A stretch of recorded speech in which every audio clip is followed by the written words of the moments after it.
To Matthew chapter 6. We will finally advance to the next chapter as we spend some time in the Sermon on the Mount this week. And so I hope that you've taken the opportunity to read this chapter already.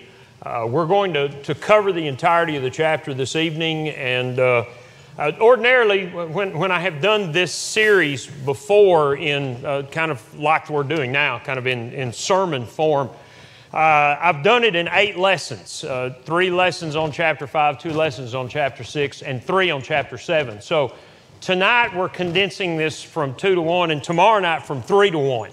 So if you came expecting an exegesis of every verse in this chapter, that's really not the way we're going to handle this.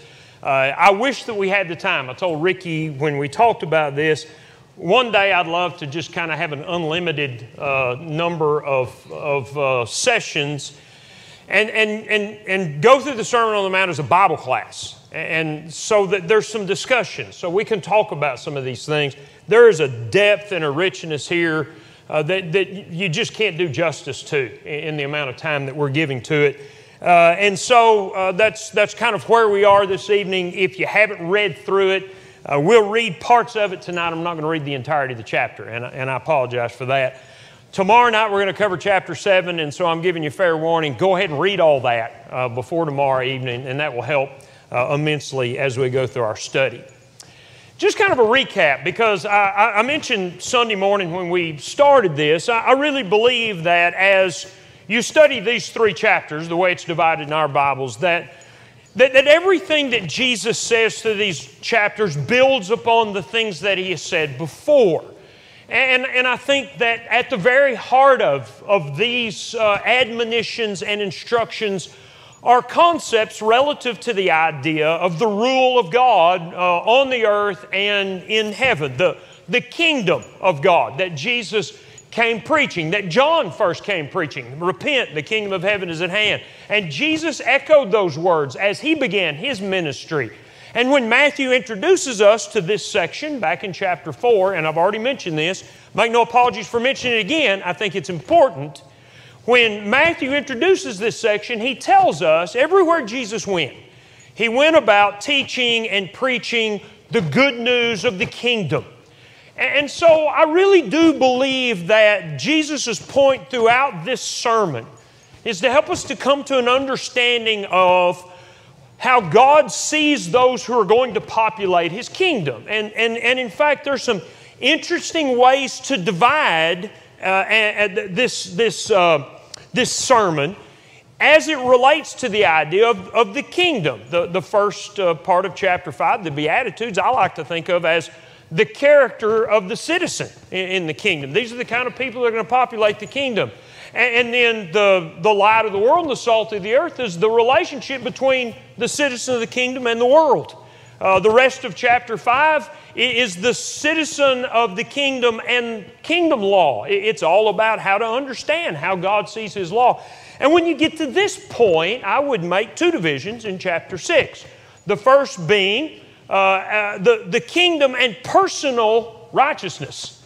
And the second part having to do with the priority of the kingdom. And that's kind of the way we're going to take chapter 6. I want to begin by making this observation. I think that as we try to serve the Lord, and looking around the audience, we've got different ages of people. I know there was a young lady that was just baptized just this past week. And so we probably have different levels of maturity, different points on the journey of service to God. And what I find interesting about that is that every level of service, of maturity, whether you're a babe in Christ, whether you're still a child, whether you're kind of young in your faith and a novice, or whether you've been at this service for some time and you are mature in your faith, each level brings its own set of temptations.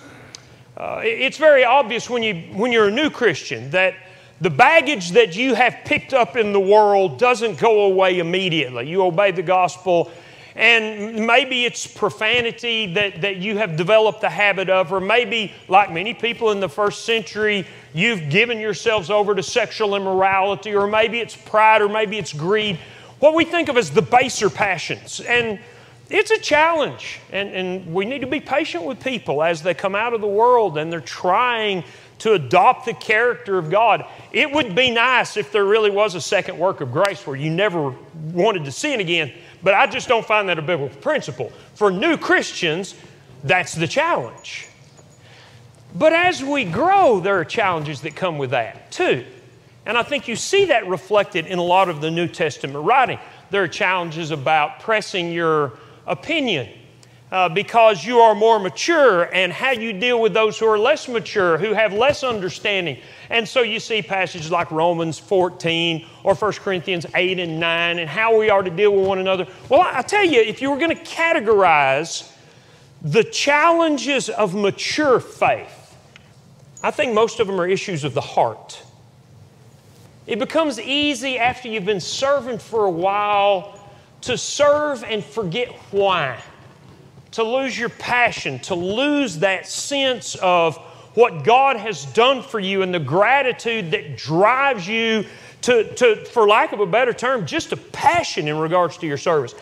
I think as we get to this point in the Sermon on the Mount, there is some of that kind of thought process. If you go back to chapter 5, he talks about character, he talks about influence, and then last night, Jesus goes from there to start talking about the law, and the point he makes about the law is our righteousness has to exceed the righteousness of the scribes and the Pharisees, and the key to that is our service has to be heart service.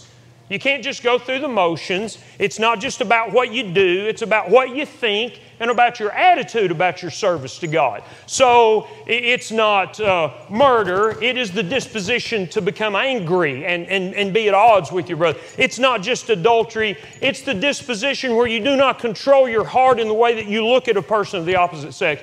And so he is aiming to get to the very fundamental reason that we serve and where our mind is. Well, I don't know when you study and you get to a chapter division if you stop.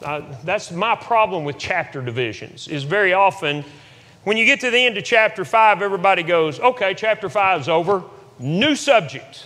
No, there's not a new subject here.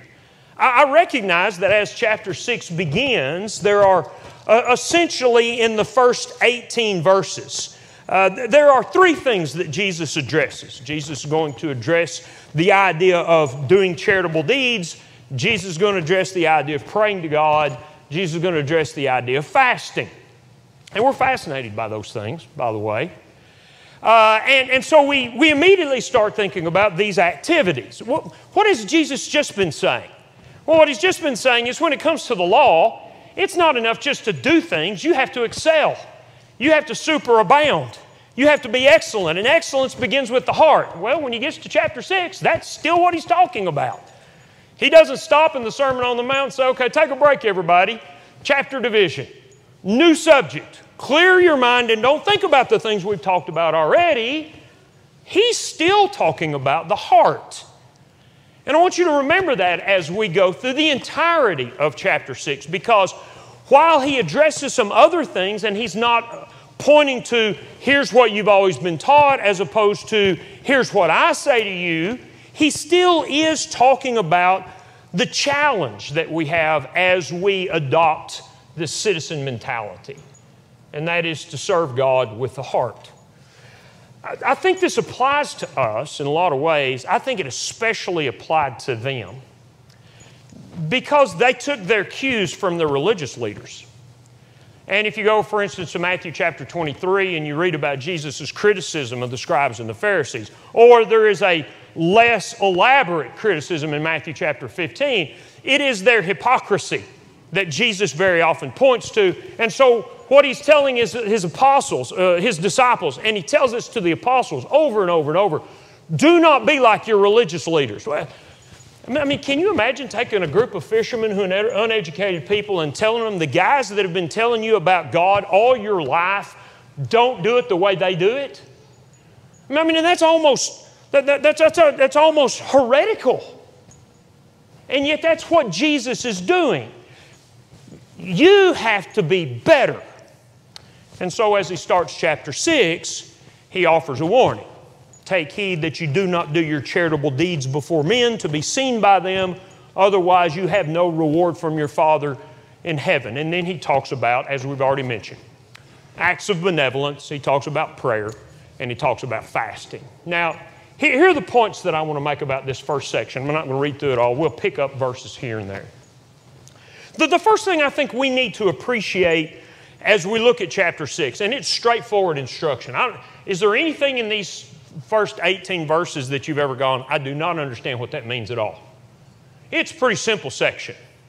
The challenge of this section is to appreciate, first of all, that Jesus assumes we're all going to be doing these things.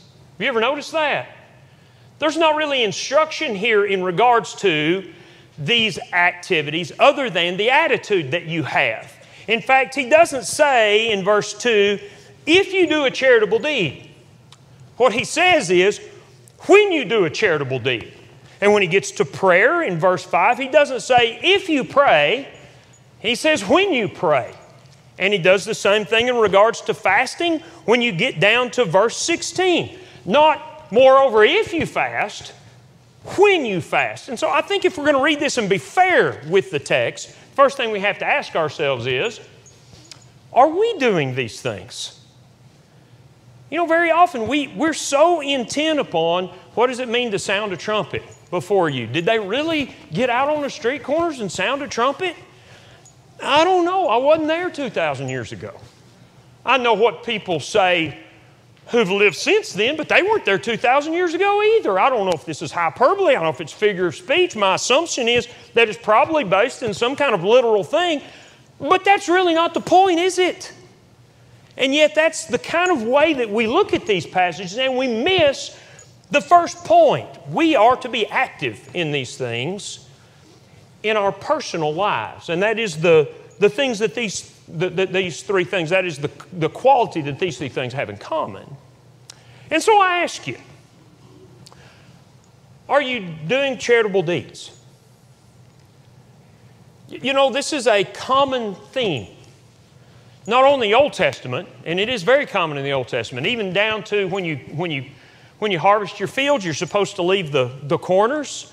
And if you're picking up sheaves and you drop some, don't go back and pick it up. Don't have somebody come in behind you and pick up all the scrap that you missed.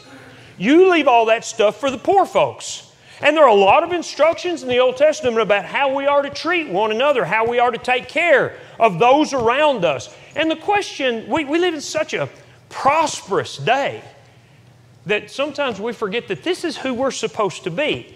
If I'm going to make blessedness with my God the most important thing in my life, one of the things God expects me to be doing is good works out there day in and day out. And we've already talked about Matthew chapter 5 and being salt of the earth and light of the world, and that all grows out of our character. And I'll tell you something else that ought to grow out of our character. If I am the person in the Beatitudes, I'm going to be out there every day looking for opportunities to help people out. And as you go through the Scriptures, this becomes a very common thing. Turn over to 2 or 3 passages right quick. Turn over to Luke chapter 6. And these passages aren't going to offer any more insight. It's just pretty simple. You see somebody that needs some help, help them. Well, where am I supposed to do that? Do I really have to tell you that? Do you really need a guest preacher to come in and say, okay, now you help this person, but you don't help that person? Come on. We get it, do we not? The challenge is to the doing of it.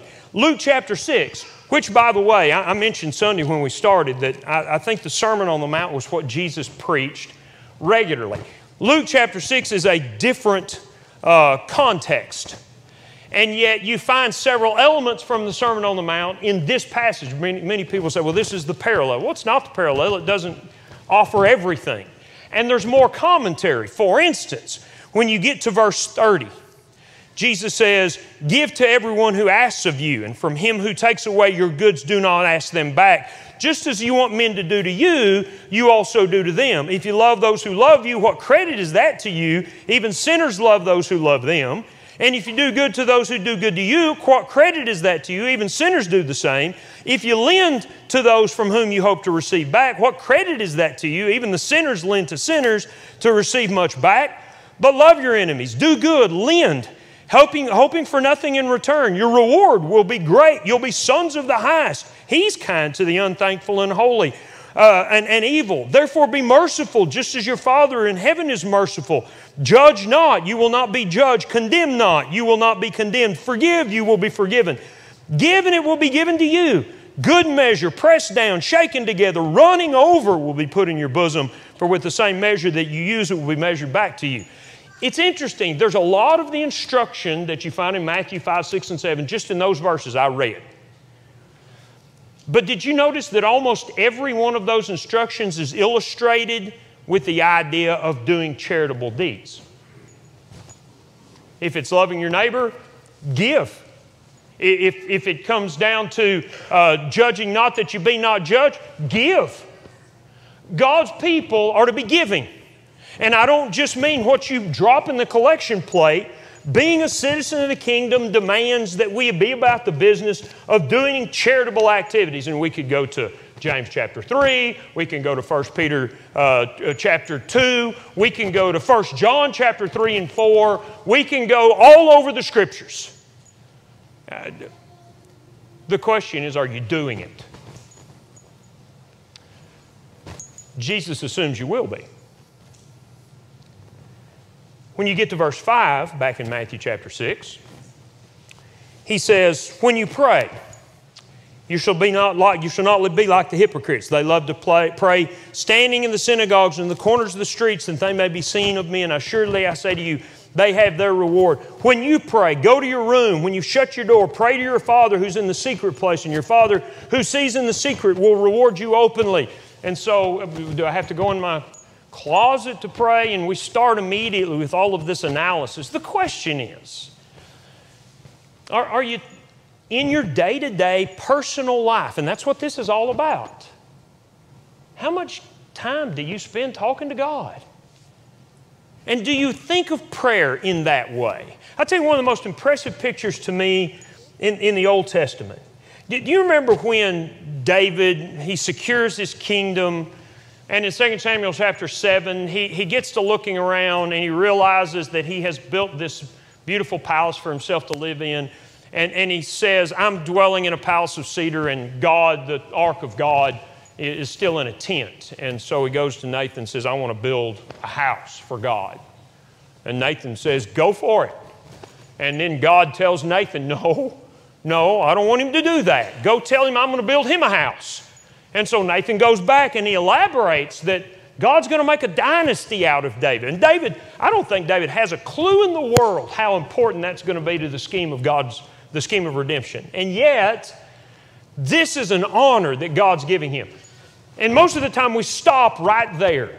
If you go later in the chapter, in 2 Samuel 7, after Nathan leaves, David goes into the tabernacle. Now, I don't know where he is in the tabernacle. I don't think, I'm almost certain he doesn't go into the most holy place. I wonder sometimes if he goes into the holy place, though, or if he's just sitting outside in the court of the tabernacle. But the statement is made, and it's very clear that he goes and he sits down before God. And he starts talking. Who am I that you would do this for me? And I pray that you will do it. I pray that you will fulfill this promise, because it's going to bring glory to you. It's going to bring glory to your people. But who am I? Are you so intimately associated with God that you would, Lord, I just got to talk to you about this. I mean, that's not the way we think about it. Now, you might get down on your knees, but on your knees is an expression of reverence. Or in our day and age, people want to raise holy hands.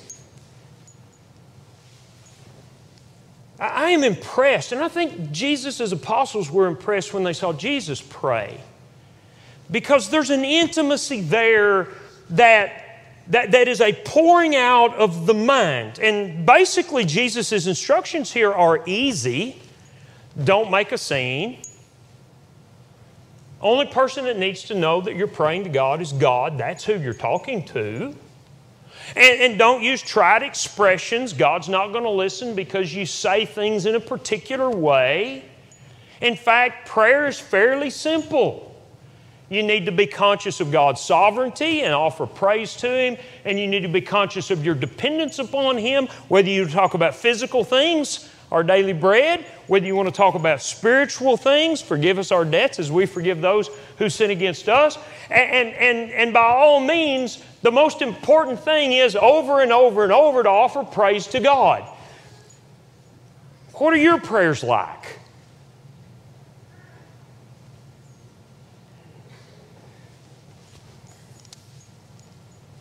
In this sermon, we made the observation the first day that the concept of blessedness ought to be translated in our minds that this is the goal in life, where I stand before God. Let me ask you, if the goal in life is where I stand before God, would it not be natural that I talk to Him? And I'm not talking about just formal expressions. I'm talking about talk to Him. Talk to Him about anything and everything. I'm going to tell you, I don't think there's anything off limits. Because what God wants from us is this life that is so given to Him that all we want to do is make sure we're pleasing Him. And I don't understand why it is something that we have such a problem with, that it has to be some formal expression, that it has to be something that somehow or the other has a mark of approval on, or we'll argue about the Lord's Prayer, or we'll argue about what it means to have vain repetitions, or we'll talk about whether or not we can offer a prayer when we're sitting at a table in a restaurant, and we argue about all these things, and we miss the point that God expects us to be talking to Him day in and day out.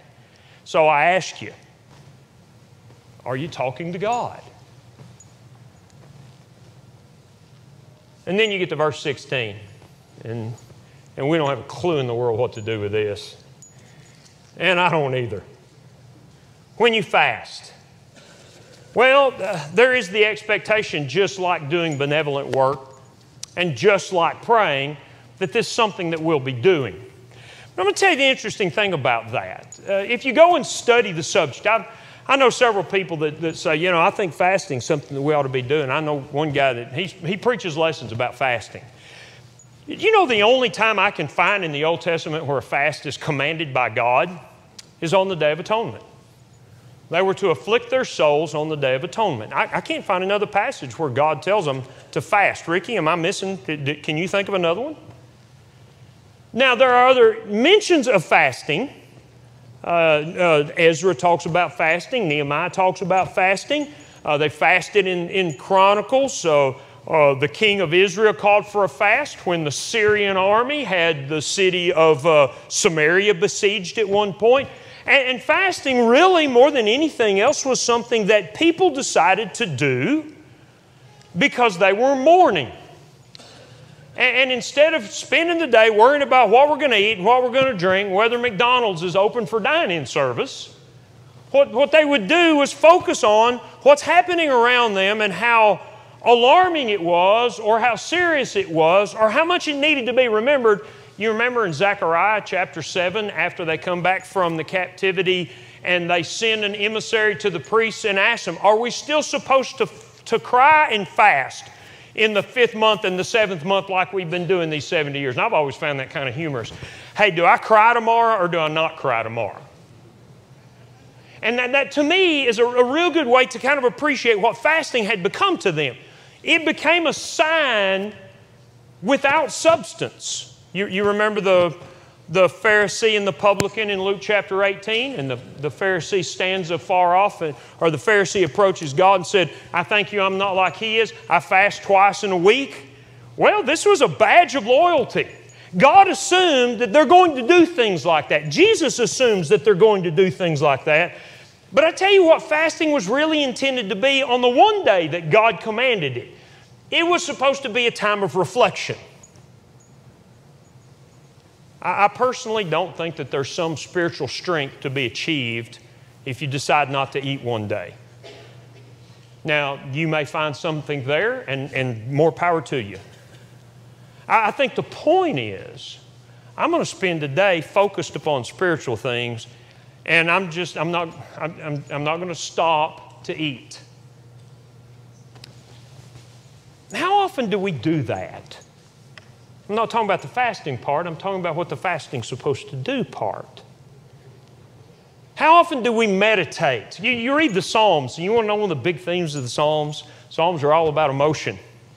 But one of those things that the Psalms offer to us over and over and over is that I'm going to reflect upon God. I'm going to spend all night talking about God or thinking about God or reflecting upon my grief for my sins or my blessedness before God. And how often in our busy world do we turn off the TV and heaven forbid this, that we turn our telephone off so that we've got some time to think about and reflect on God, what He's done, who He is. You know, one of the blessings I had growing up outside of Lubbock, Texas, not only in the age when I grew up, when you only had 3 TV stations and 2 of them were grainy, but you live out in the country, you spend a lot of time outside because you're working outside, you're helping on a farm, and when you're out chopping cotton at daylight, you get to watch lots of sunrises. And you're chopping cotton at sunset, you get to watch lots of sunrises. And you're changing water in the middle of the night, you get to see lots of starry skies. And there's a lot of emptiness and loneliness and bigness that makes you feel small and make you think about God. We need to turn all our junk off and think about God. We need to teach our kids to turn all their junk off and think about God. And the first thing I see in Matthew chapter 6 is Jesus assumes that we're going to be doing these things. So it's not hard to understand. Let's get after it. Now, the second thing I would observe, and this is really Jesus' point, the first one is this, when you do it, is that we need to examine our motive. And this goes back to just what Jesus has been talking about. You know, serving God with the heart is not just about whether we're angry with our brother, or whether we're taking oaths in the name of God, or whether we're loving our enemy, or whether we're turning the other cheek, and whether we're dotting our I's and crossing our T's as Jesus has already used that imagery. Heart service is not limited to just those things. Heart service also goes to why we're doing these daily things for God. You know, it's interesting how often people do something good for somebody and then go put it on Facebook. You ever notice that? Oh, I went over to Louisiana and I handed out water because all these people were struck by a hurricane. Well, I've been on the receiving end of that, and I appreciate folks that do that. But why do you feel the need to tell everybody? What is it that you're trying to accomplish by that? That the neighbors need to know, that your friends across the country need to know, that you need to publicize everything you do. The challenge that Jesus' disciples saw in His day was that the religious people made sure everybody saw how religious they are. And so the challenge in all of these 3 things is, don't do these things because you're trying to get glory from men. We're right back to where we started. What's the most important thing in your life? Do you want everybody to know you're religious? Or do you just want to make sure God knows that you're serving Him? And if you don't get any other publicity from it, if nobody else knows what you're doing, that ought to be enough. And yet we live in a world where self-promotion is a big deal. We see it in our politicians. We see it in our athletes. We see it in business people. Everybody wants everybody to know what they think. All that we need to be concerned about is what God sees. And before you go back and say, but wait a minute, and there's some irony here. When you go back to Matthew 5, Jesus says, let your light so shine before men that they may see your good works and glorify your Father in heaven. And that's right. So which is it? Do we do things publicly so people can see it? Or do we do things in private so only God sees it? And the answer to that is yes. But both of them have to be done with the same motive. And the motive is, I just want God to be glorified. If somebody knows that I've done something, they may not need to know it in Tustin, California. But the person that I've done it for, they need to be impressed that I'm just trying to serve the Lord. Why in the world would you come all the way over here and bring water and bring food? I tell you why. Because I'm a child of God. That's why. And I hope things are good for you because God is good to us. And I'm trying to help people understand this is what God wants. Okay? You're not bringing honor on yourself. You're bringing honor to God. Recognition is not wrong. You know, when Paul goes back to Jerusalem in Acts chapter 15 to talk to the elders and to the apostles about this men who've come to Antioch and demanding of the Gentiles that they be circumcised and they observe the law of Moses. He tells us both in the Acts account and the Galatians account. When I went there, I went and talked to men of reputation, to those who seem to be pillars in the church. And he doesn't say, well, now they seem to be pillars, but that man, you shouldn't have pillars. You shouldn't have any reputation. That's not wrong. What's wrong is when that's what we're aspiring to. Now, I want you to flip over to James chapter 3. Jordan and Noah and Ricky and I were talking about this a little bit earlier today. And I'm going to tell you, folks, in local congregations, I mean, how many people do y'all have that are regular members of this congregation? Y'all number what, 300, 350 somewhere? Is that fair? Is there any other aspect of your life where you have influence with 300 people? Some of you may work in the business world where you're higher up in a business and what you do and what you say impacts that many people. But I doubt very seriously that most of us are in a position in this world where we have influence with 300 people. But you do here. Everybody here knows you. You know everybody here. For most people, the local church is the biggest pond that they're a part of. Does that make sense to you? And you want to know part of the problem that afflicts local churches? People who want to be big fish in what's essentially a very, very little pond. It's the biggest pond in my life, and I want people to know. And you think, oh, well, that's not the way God's people are. Come on. You've seen it. You've seen it in this congregation. You've seen it in other congregations. You know, this temptation. James chapter 3. When you think of James chapter 3, you probably think about the tongue, right? Because most of the time, that's the passage we associate with James chapter 3.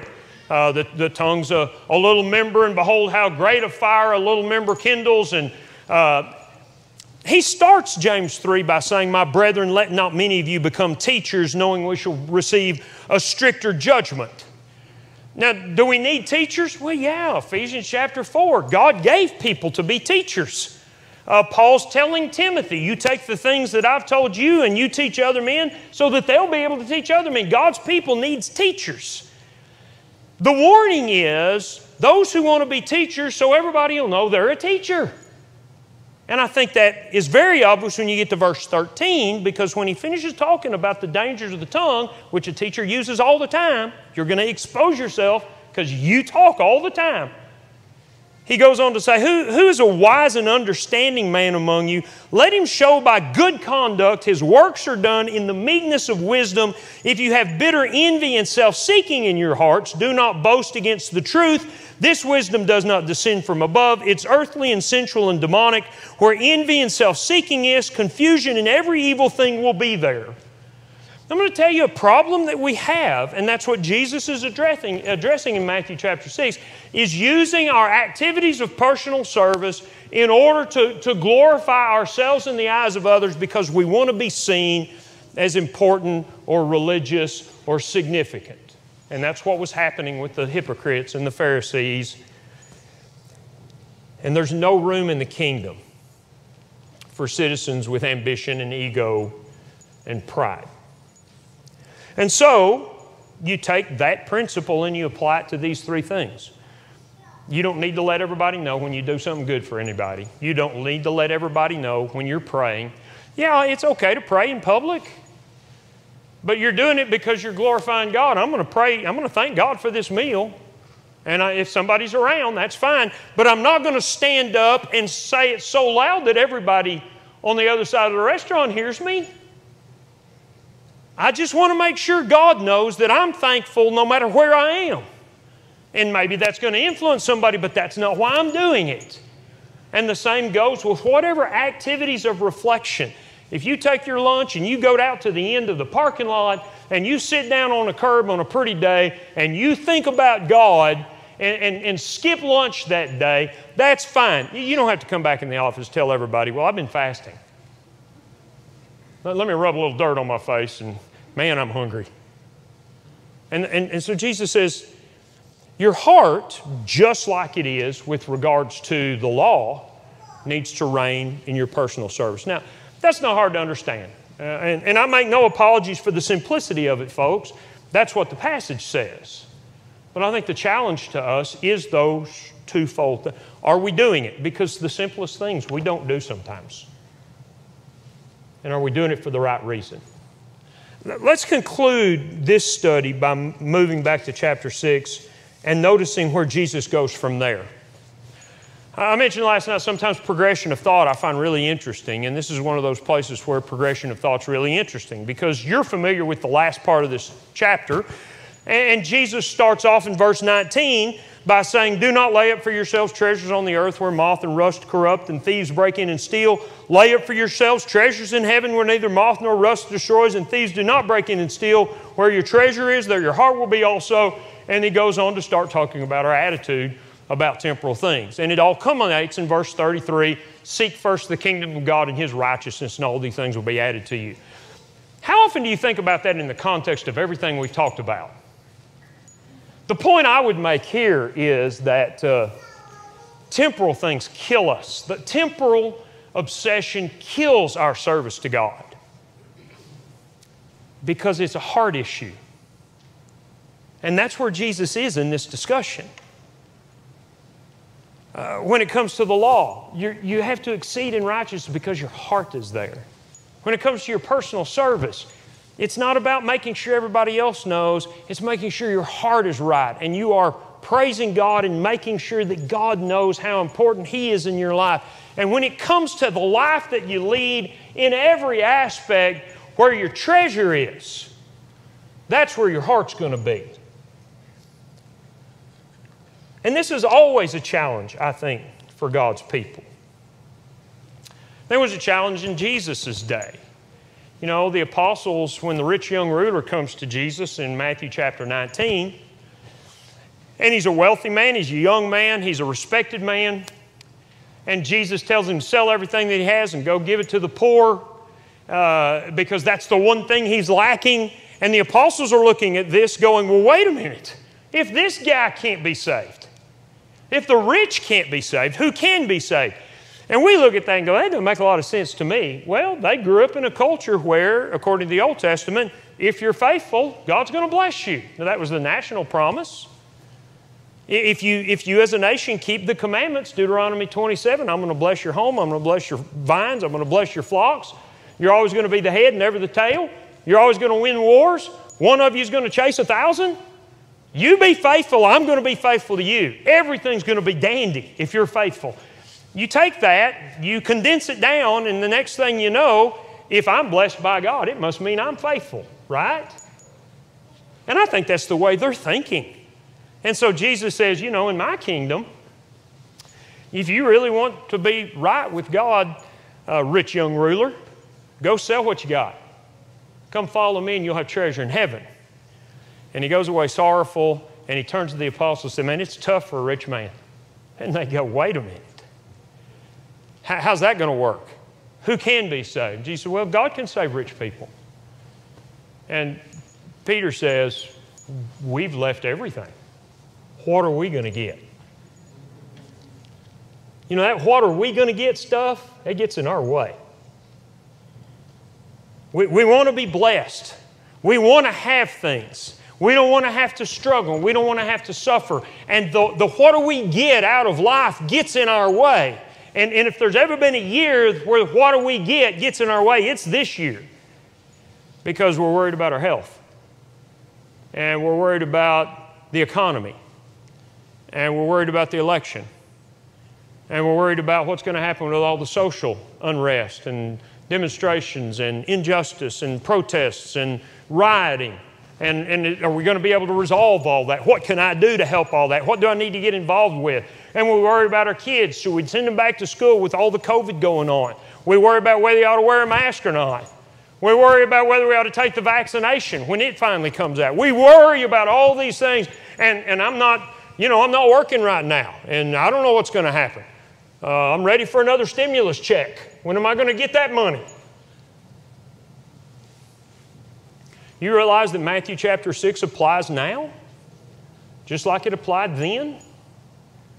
And again, the instruction is pretty simple. Jesus says, most of the things in your life you don't have much control over, do you? You can't make yourself any taller. You worry about what you're going to wear, and you forget when you walk out there and look at the flowers of the field how beautiful God made them. Solomon never had anything look that good. And you worry about what you're going to eat, and God feeds the birds of the air. He makes sure and takes care of the creation. Don't you think you're more valuable to God than all of those things are? After all, you're the citizens of His kingdom. You're the people who have made blessedness in His eyes the most important thing in your life. Do you lack the faith that understands that if you seek first the kingdom, God's going to take care of everything else? So why are you worried? I'm going to tell you the solution to worry. I don't care what area you want to talk about, whether it's your kids, who I worry about my kids, whether it's your health, I'll worry about my health, whether it's your parents, I'll worry about my parents. The key to all of that is, I'm going to live my life making sure that God's kingdom is what I'm working toward, and that's what I'm upholding, and I'm making sure I stand right in the eyes of God. And in the end, nothing else is going to matter. And if that's where my treasure is, then I'll serve with my heart in all these other areas, because that's where my heart's going to be too. You go to Romans chapter 12, and this is where Paul would make the point about being a living sacrifice. I'm going to be used up in the service of God. And so if the economy falls and I got to scramble just to eat, God promises I'm going to have something to eat. Well, how's He going to do that? I don't know. I don't have to know. Do I trust Him? Is that where my heart is? Or is my heart in making sure that I provide for myself? And if my health fails, if my dad falls and breaks his hip, and now I'm trying to get my kids raised and get them through college and trying to help my folks as their health fails, and how am I going to do all this? I don't know, but I'm going to do it.